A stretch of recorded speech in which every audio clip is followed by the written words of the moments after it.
Buenas tardes a todos. Quisiera agradecer antes de nada al Consejo Nacional y a su presidente, don José Luis, esta oportunidad que nos da para hablar de nuestro fundador, el venerable Luis de Trelles, en este año en el que comenzamos en Zamora con el 29 curso de verano, con la apertura de que queremos que sea un año de celebraciones para conmemorar el bicentenario de su nacimiento. Don Luis fue un hombre polifacético, ya lo sabemos. Fue abogado, desde el inicio de su carrera ejerció también como abogado de pobres, lo que hoy llamamos el turno de oficio. Fue comisionado para el canje de prisioneros en la Tercera Guerra Carlista. Consiguió librar de la muerte o del destierro a unas 23.000 soldados, de uno o de otro bando. Fue diputado en Cortes, donde defendió el catolicismo de España. Fue periodista, pero quizás su gran obra es La lámpara del santuario.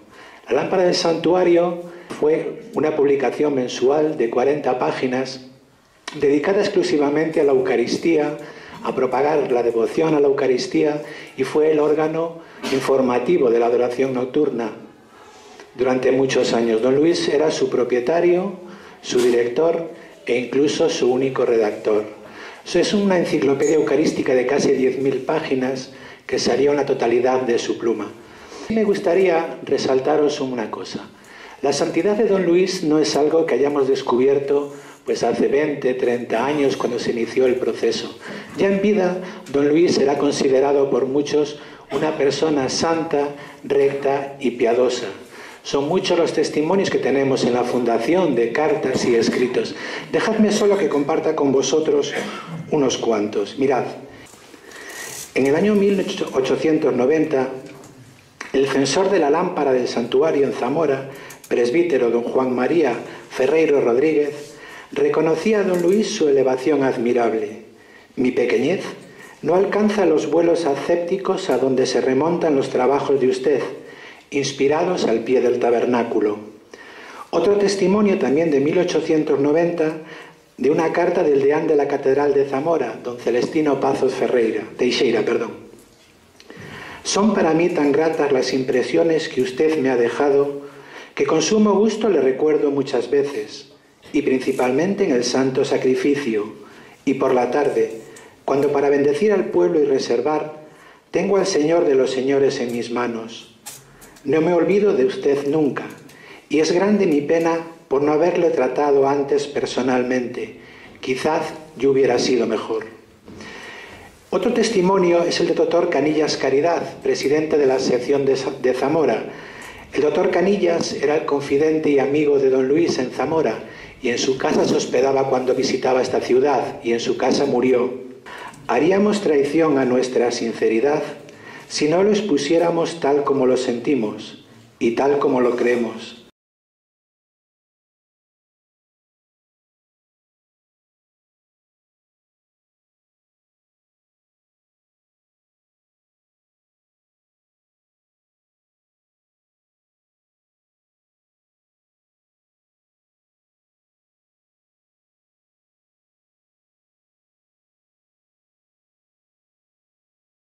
Estamos en un momento en que lo que necesitamos es la realización del milagro que lleve a nuestro fundador a los altares. Por eso es tan necesaria la oración pidiendo su intervención, pidiendo favores o pidiendo la gracia de su beatificación. Por eso os animamos en nuestras vigilias, bien al empezar, bien al terminar, en la sala de juntas, el rezar la oración pidiendo pues favores por intercesión de don Luis y su pronta beatificación. Hice mi primera vigilia cuando tenía 9 años, actuaba como monaguillo. Voy a hacer 51 dentro de 2 meses, si Dios quiere. Y he estado siempre ligado a la adoración nocturna. Es una de las cosas que, entre otras muchas, le agradezco a mi padre. El haberme inculcado desde pequeñito la devoción al Santísimo Sacramento y a la adoración nocturna. O sea, no puedo criticar lo que quiero.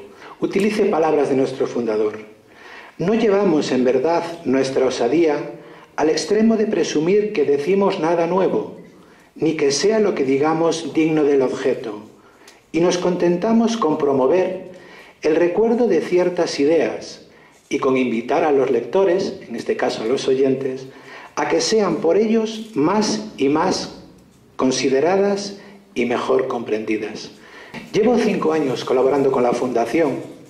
Para mí la figura de don Luis fue un tremendo descubrimiento. Sí, había oído en mi vida como adorador cuando comenzó la causa, pero nunca había profundizado mucho en los estudios de don Luis. En estos 5 años, no tanto como quisiera por mi trabajo, porque vivo en Lisboa y el fin de semana es predicar a la familia, pero sí he tenido oportunidad de profundizar bastante o suficiente en los escritos de nuestro fundador, asistir a conferencias sobre su figura o sobre la adoración nocturna, que era la niña de sus ojos, pero también fue la fundación que más le hizo sufrir, sobre todo al final de su muerte. En estas conferencias hubo 2 frases que me hicieron pensar muchísimo como adorador nocturno. La primera es de una conferencia de 1994 del profesor Manuel Abol. Dice: el porvenir de la adoración nocturna se halla abocado a la extinción de la asociación por desnaturalización de su espiritualidad.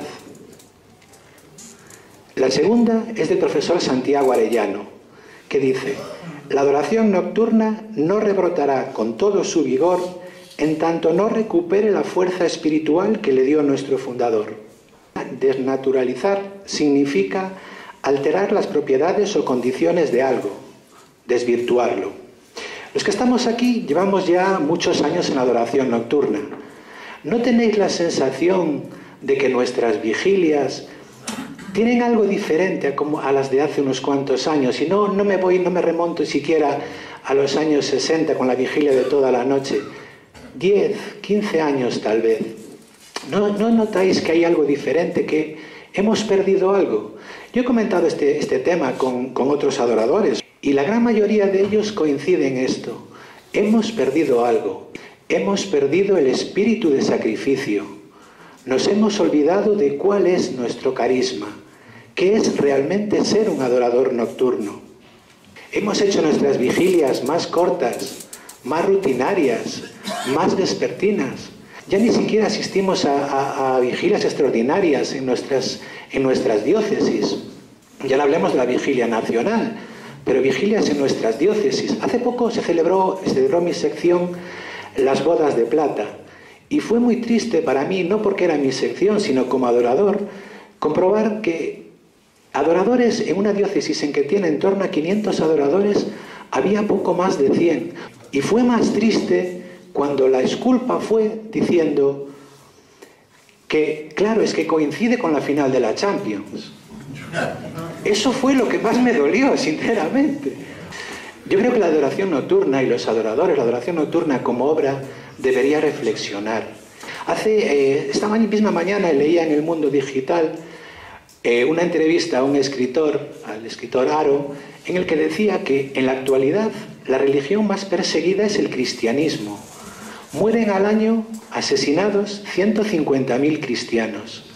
Vivimos en una sociedad difícil que perdió todos sus valores, ya no solo los valores cristianos, sino los valores morales y cívicos, donde todo lo que tiene que ver con el cristianismo crea incluso aversión, incluso odio, ¿verdad? Dentro de la propia Iglesia, el Papa nos animaba en el mes pasado de octubre a rezar todos los días el rosario, pidiendo por la Iglesia, para que la Virgen María la defienda, ¿no?, en estos momentos tan duros. Pues incluso en la Iglesia uno de los grandes problemas es que los cristianos, los católicos, hemos caído en la tibieza espiritual. La tibieza plantea una vida espiritual muy cómoda. No se cae en la tibieza de un día para otro. La tibieza empieza con una cierta relajación. No se deja la oración de golpe, sino que al principio se acorta el tiempo dedicado a ella. Luego la atención al hacerla, la preparación, la pureza de intención.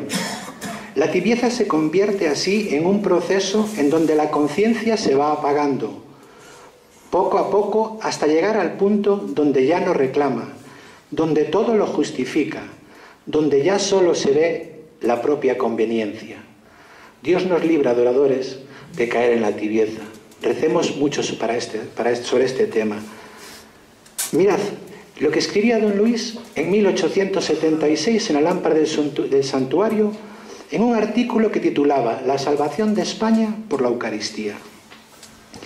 Innecesario parece consignar lo que todos saben, lo que todos deploran hoy en nuestra desgraciada patria.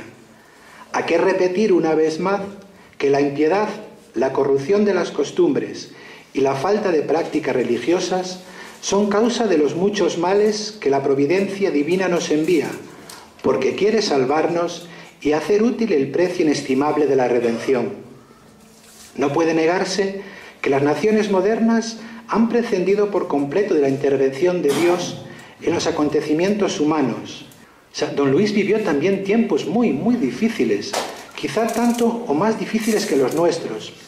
Pensad que en el siglo XIX en España hubo 120 gobiernos, 9 constituciones, 3 destronamientos, 5 guerras civiles, 2000 revoluciones, el hundimiento del Imperio Español con la pérdida de Filipinas y Cuba, la persecución religiosa que terminó con 6 desamortizaciones en la que se incautaron los bienes de la Iglesia.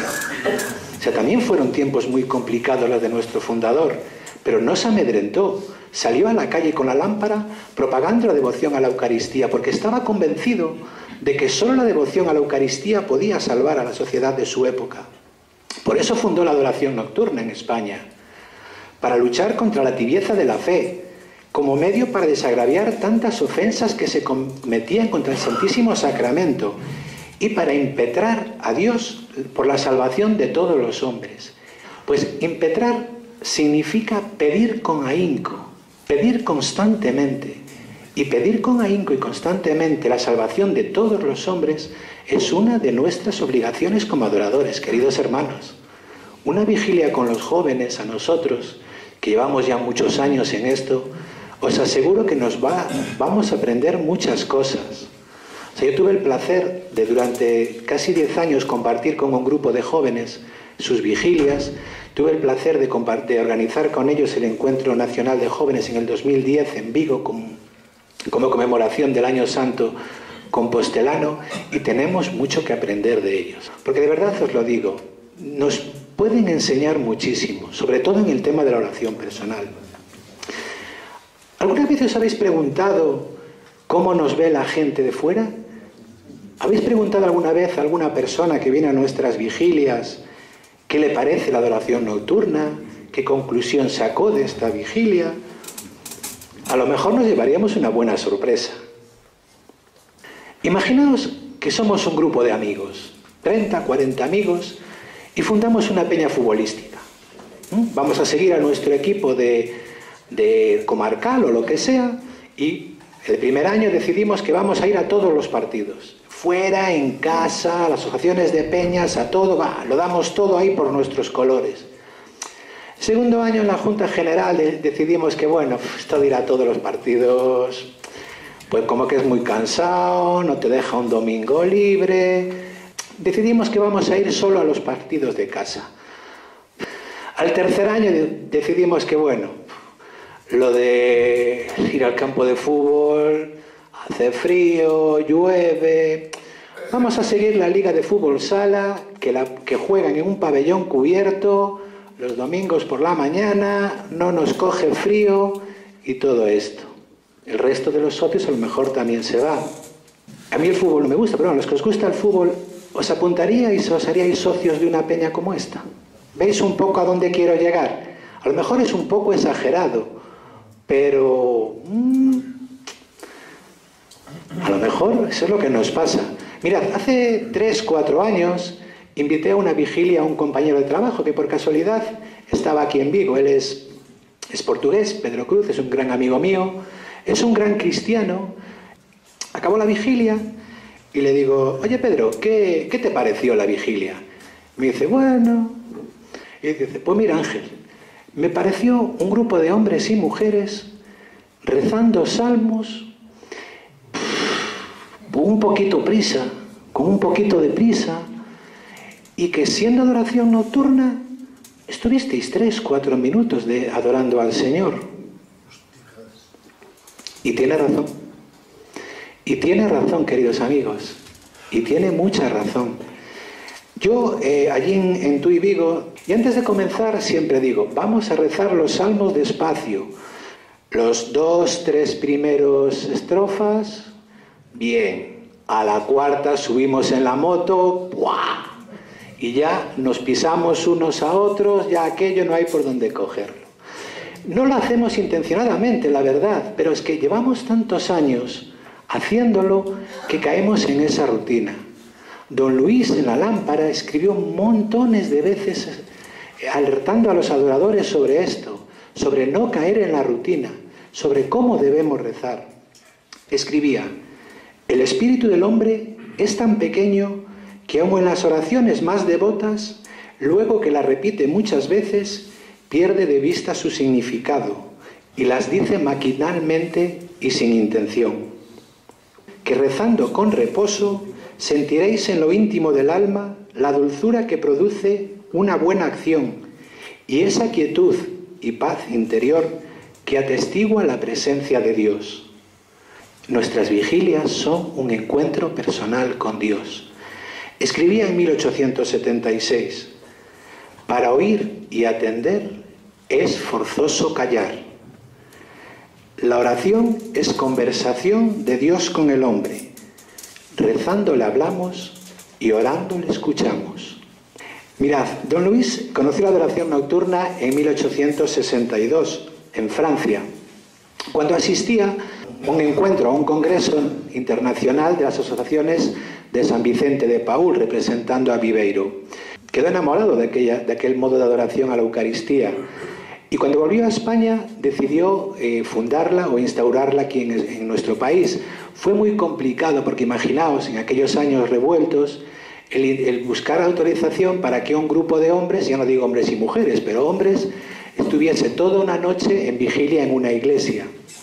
Al método que él conocía, que era el habitual en Europa, el rezo del oficio divino, le añadió la media hora de oración meditable, o lo que es lo mismo, la media hora de oración personal. El tema de la meditación no estaba todavía, como hoy en día está, pues al alcance de los seglares, o se consideraba que los seglares no eran las personas que debían hacer meditación. Por eso él le llamó la lectura, media hora de lectura meditable.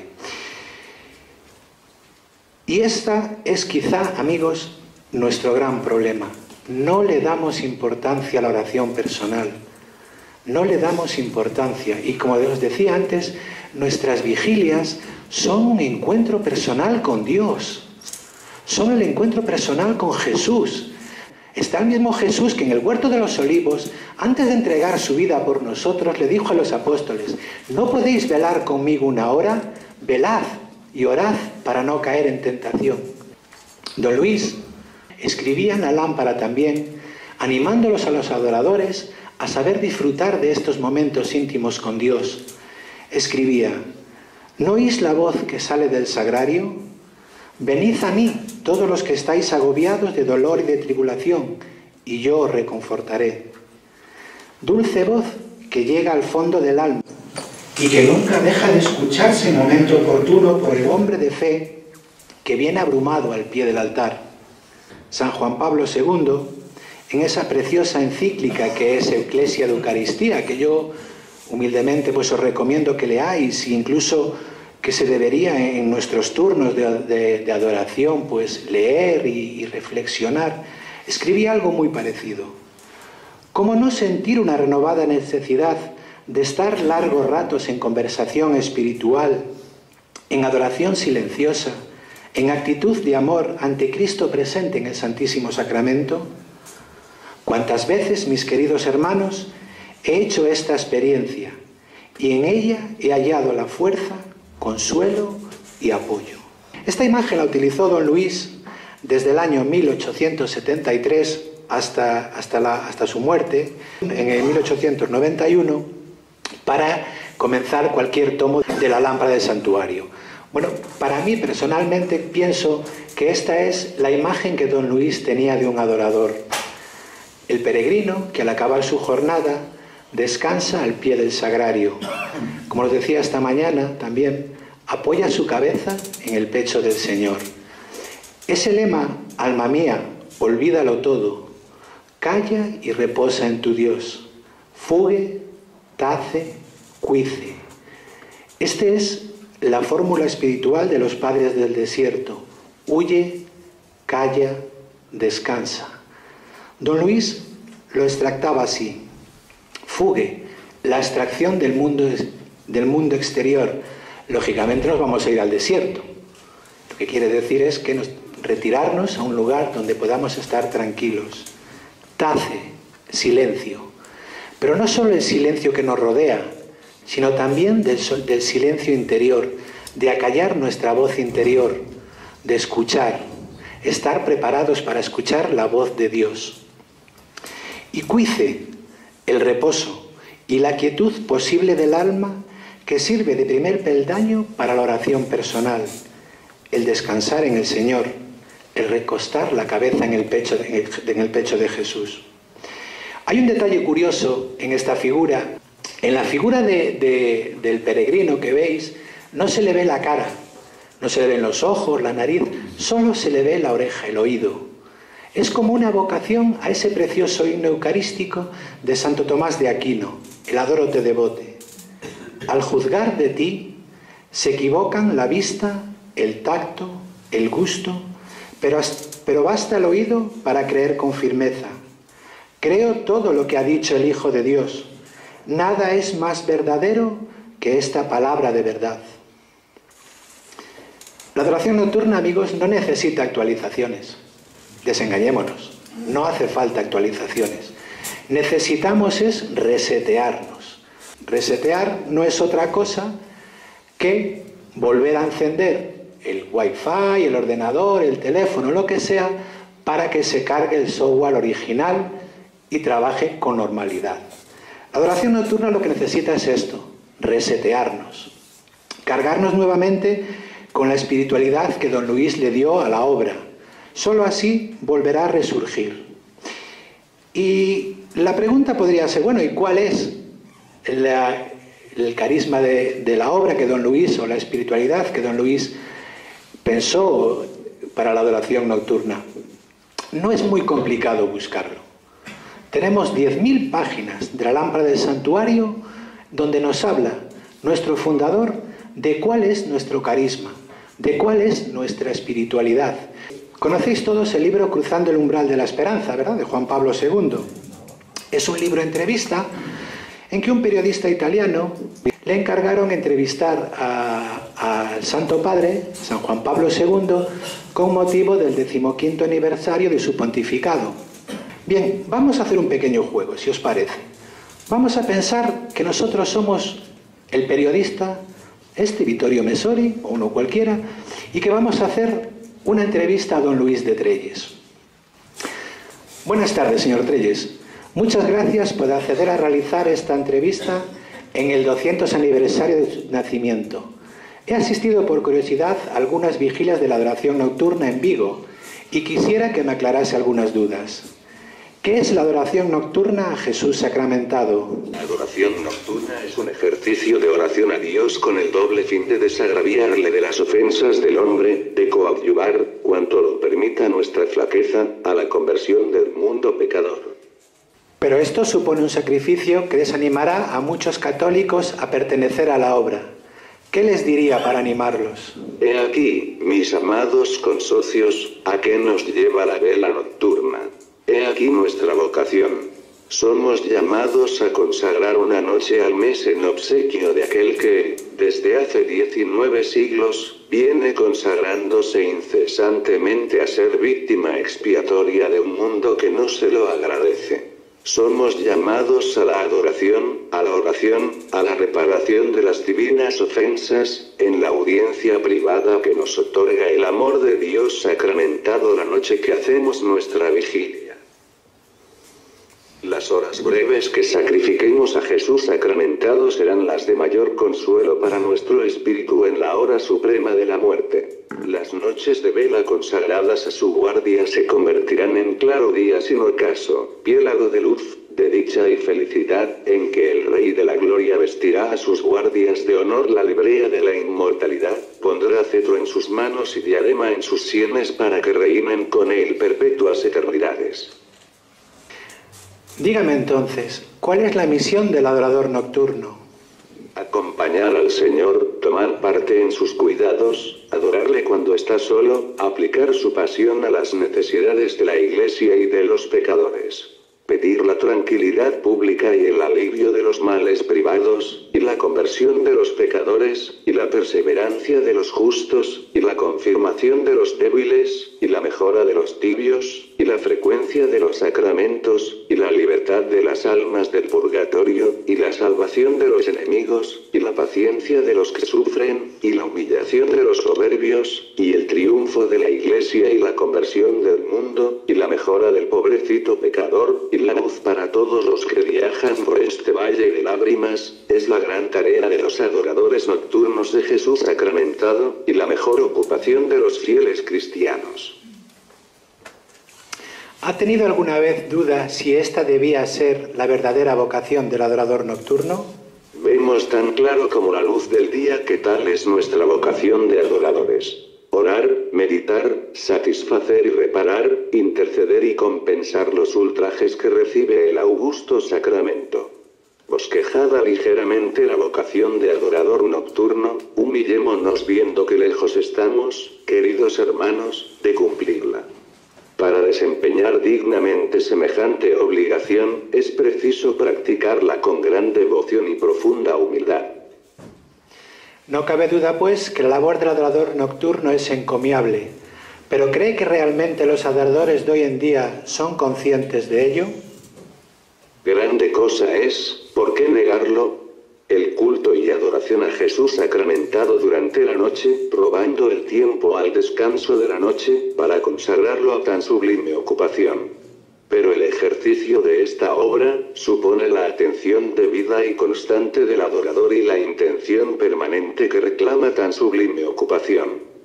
Por eso es, que cuando el adorador nocturno hace la genuflexión en la presencia del Señor de una manera casi irrisoria, recita los versos del oficio con precipitación, mantiene la mirada distraída, el ademán poco respetuoso, la actitud de poco recogimiento y en todo afecta cansancio, distracción, prisa y cierto deseo de salir pronto de la inmediación del trono eucarístico, se puede decir que ese adorador no ama y que está retenido entre nosotros por algún miramiento o consideración digna de mejorarse. Conviene, por lo tanto, hacer las genuflexiones al trono eucarístico, detenidas, reverentes, con inclinación de cabeza y rendimiento intencional al Rey de los Reyes. Mantenerse en el reclinatorio en actitud respetuosa y humilde. Recitar el oficio divino dignamente, con atención, con devoción y con la solemnidad que reclama la presencia de Jesús sacramentado. Además del recio del oficio divino, ¿usted considera parte fundamental de las vigilias la meditación y la oración personal? ¿Por qué? Porque después de recitar el oficio divino queda media hora para abacar a la oración mental y pedir en ella por todas las intenciones preferentes de una manera más intensa, más provechosa para tan altos fines. Esto es de tal manera importante y esencial para el vigilante nocturno cuando que, considerando nuestro oficio a esta luz, se hace sobreexcelente y parece que cuadra perfectamente a la vocación que nos lleva a los pies del tabernáculo. Por la oración mental se establece una especie de coloquio con Jesucristo, que en lo íntimo responde a las frases que le dirigimos, nos anima con su gracia y nos atrae con su benignidad. Podemos así hacernos sus cooperadores catequistas de hecho, y asociarnos a su espíritu con humildad y confianza, pues todos sabemos que nos dejó dicho en el Evangelio: el que me ayuda que me siga, y donde estoy yo allí estarán. ¿Qué es para usted la Eucaristía? La Eucaristía es el gran misterio en que la sustancia de pan y vino, sin dejar de subsistir los atributos, se cambia real y sustancialmente en cuerpo y sangre de Jesucristo. Es la prenda del amor divino, el milagro de los milagros, la obra por excelencia del Salvador, su don perfecto, el fruto de vida que nutre y fortifica el alma. Es la base, el compendio, el centro de toda religión, y de todas las relaciones de las criaturas con Dios. Podríamos seguir poniendo frases, buscando preguntas y frases, y siempre en la lámpara encontraríamos la respuesta. Parafraseando a San Juan 23, abramos las ventanas de nuestra asociación, Dejemos que entre aire fresco, que se vuelvan a recuperar la espiritualidad que intentó don Luis inculcar en la adoración nocturna. Hagamos como el ciego Bartimeo, ¿verdad? En el Evangelio de San Marcos, dice el evangelista que cuando le dijeron, ánimo, Él te llama, tiró la capa, dio un salto y se acercó a Jesús. No se puso a lamentar ni a decir, ayudadme, soy ciego, llevarme hasta Él. No, tiró la capa, dio un salto y se acercó a Jesús. Hagamos nosotros lo mismo. Tiremos la capa de lo que nos lastra, la capa de la comodidad, de la rutina, y acerquémonos a Jesús. Nos decía esta mañana el profesor Alcina que el amor de Jesús es infinito y Él está en el sagrario esperándonos, con un amor que lo desborda todo. Don Luis lo definía así. El amor de Dios es un mar inmenso que nos asedia por todas partes, de suerte que, así como el océano circunda la tierra y penetra por cualquier abertura que se halla en ella, así el amor de Dios nos rodea y entra en nuestro corazón, apenas accedamos a su invitación misericordiosa, solicitados por su gracia. Termino con una jaculatoria a la que don Luis tenía gran devoción y de la que escribió: la jaculatoria que nos preocupa es una alabanza a Dios nuestro Señor en el augusto sacramento. Significa un acto de fe, de esperanza y de caridad al huésped carísimo del sagrario. Esta jaculatoria no es otra que bendito y alabado sea el Santísimo Sacramento del altar. Muchas gracias por vuestra paciencia y comprensión.